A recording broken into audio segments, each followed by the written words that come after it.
Hello, everyone. Welcome to today's episode. This is your show, The Building Consultant, with your host, Sam Wanyike. Here we seek to educate, to challenge, and to inspire you on your journey of construction. Today I want to talk to a group of people that we call the people in the diaspora. These are people who are actually Kenyans that work outside the country. We know that Kenya has a population that are very productive. Kenyans are very hardworking. Kenyans are very knowledgeable, and quite a number of them have ended up working outside the country. And that has also brought some revenue to the country, and it's a very important plus as far as our economy is concerned.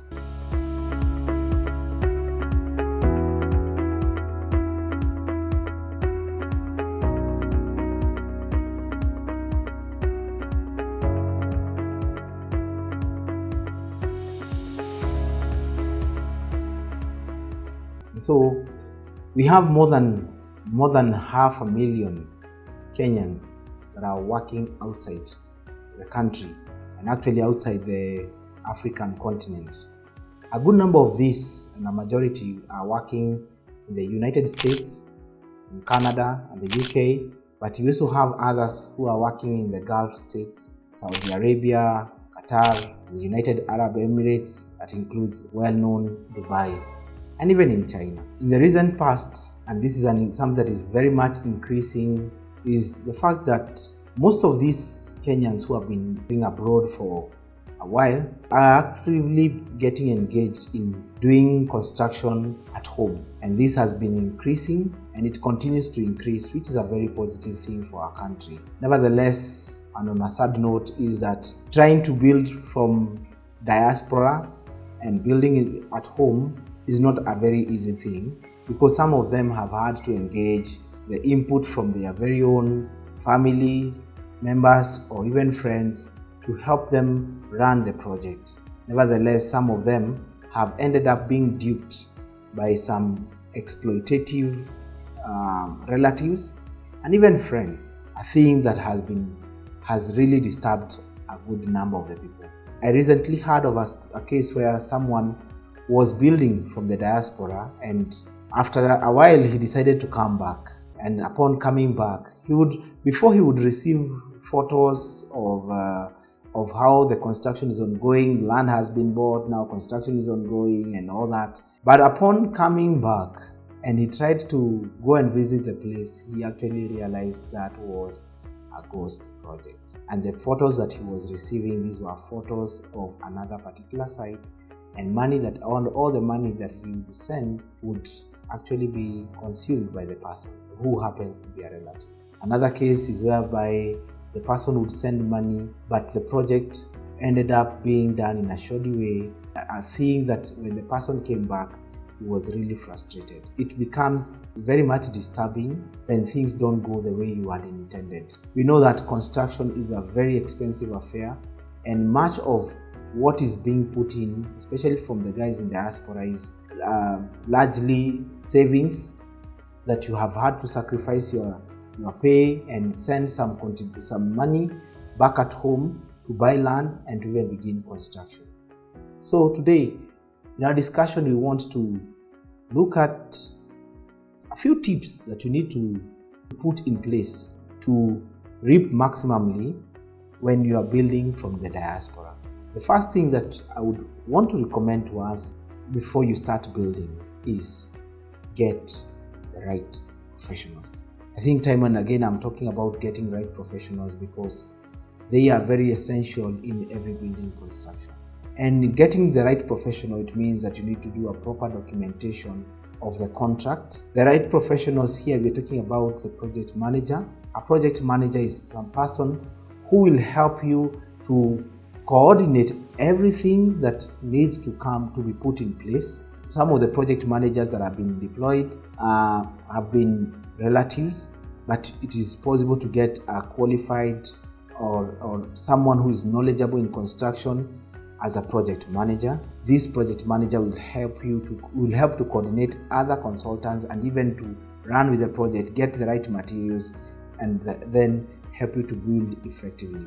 Another consultant you need is to get an architect and an engineer, a quantity surveyor, good fundis, even services consultant. You are talking about a mechanical engineer, an electrical engineer, and also the people who are experienced in doing the service work. As you engage these people, you kindly ensure that the contract is well stipulated in terms of the nature of the project, the scope of the project, the timelines, and the deliverables that are expected, and as well as payments and how the payments are done and when they are done.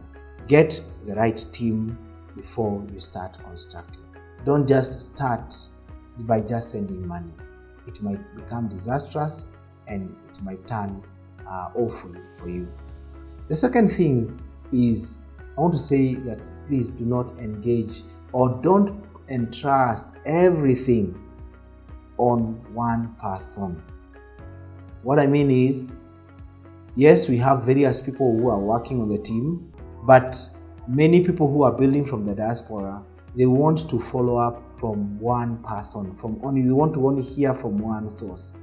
This has been a recipe for many getting duped, because this one person who looks so honest or looks trustworthy can easily misguide you or lie, and in the end you might end up being on the losing end. So share out the responsibilities, have a counter confirmation mechanism, I will call that, in the sense that you have this person who is the main guy in the project, or the main person who is overseeing the project, and then also have another person who confirms, so that you are able to receive reports from the two of them separately on the same subject. For instance, you could get a good project manager who will assemble the rest of the team, but on the other side you also have a relative who confirms the details as they are going on. This will help you to run efficiently and to make sure the project runs smoothly, efficiently, effectively, and is within the right financial projection.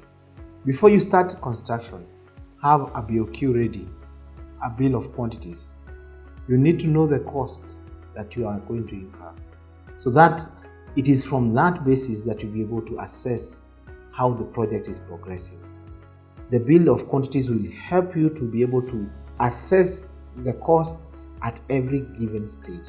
So you have something that you can check whether the costs are being exaggerated or the costs are being met in an effective manner, and that means that resources or finances are being utilized properly.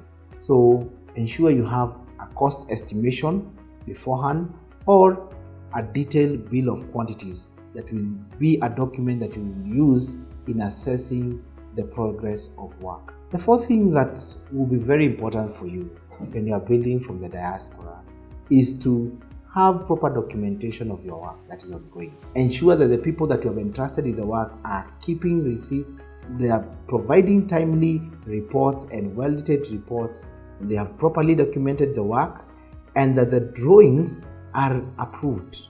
Don't start building before the drawings have been approved. You can be told by someone that, no, we can just proceed, but the moment it lands and you do not want to get yourself with matters with authorities. The fifth thing that will be very important is for you to have a proper follow-up with the consultant and the work. Be actively involved.